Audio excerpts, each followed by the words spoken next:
జాతీయ మత్స్యకార రైతుల దినోత్సవాన్ని పురస్కరించుకుని యాదాద్రి భువనగిరి జిల్లాలో తెలంగాణ ఫిషరీస్ కార్పొరేషన్ చైర్మన్ మెట్టు సాయికుమార్ పర్యటించారు. రాయిగిరి చెరువులో చైర్మన్ మెట్టు సాయికుమార్ వల విసిరి అబ్బురపరిచారు. అనంతరం మత్స్యకారులతో ముచ్చటిస్తూ వారి సమస్యలు అడిగి తెలుసుకున్నారు.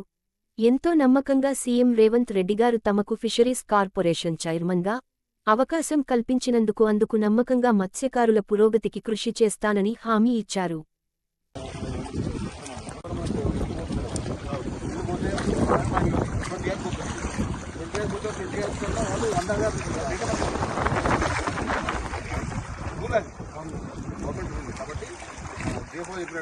ఇక్కడ ఉన్న సొసైటీ వాళ్ళే బోటింగ్ సంబంధించినటువంటి చేసుకొని వస్తే వాళ్ళకు మంది ఫ్యామిలీ టు ఫ్యామిలీ